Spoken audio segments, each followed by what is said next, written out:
I still recall the human delegation's arrival, so full of hope and optimism. My people were eager to welcome these newcomers into the galactic fold, to share with them the fruits of millennia of progress and cooperation.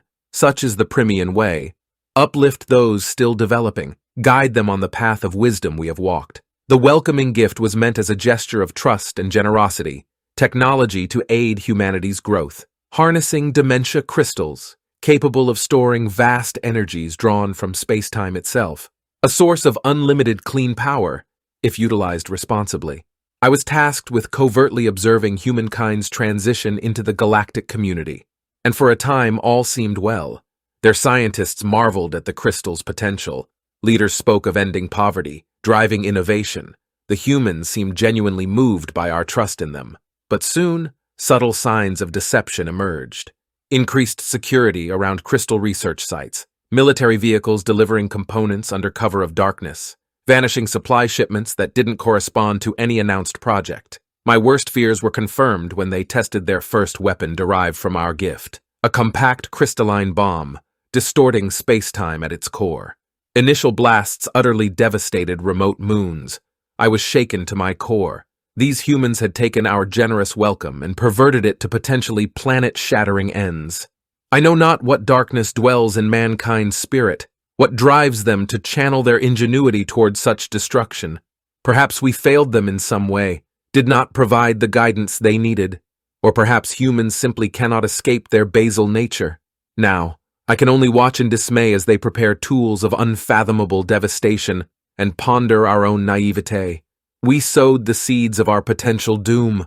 What horrors have we unleashed upon the galaxy? I continued my covert assignment, monitoring the humans' rapid militarization of our welcoming gift. Their new crystal-powered weapons spread to arsenals worldwide, while leaders spun tales of defense and deterrence. But other species were not so credulous. Humankind stood accused before the Galactic Council, condemned for perverting the generosity shown them. The delegation returned in disgrace. Humanity was sanctioned and ordered to disarm their illegal arsenal. But the ruling only increased their aggression. No inspectors were allowed near crystal stockpiles. Instead, I witnessed massive new warships outfitted with space-time distorting cannons.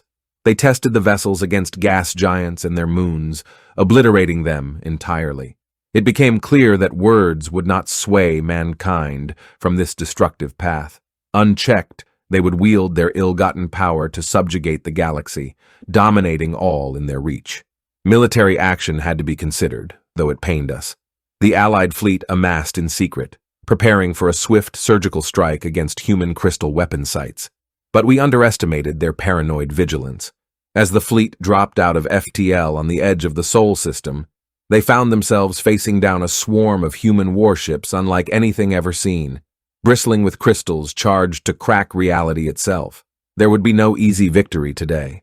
What transpired was less battle than apocalypse. Allied ships were swallowed by space-time warps, obliterated by singularities. Entire Jupiter moons became weapons of unimaginable destruction.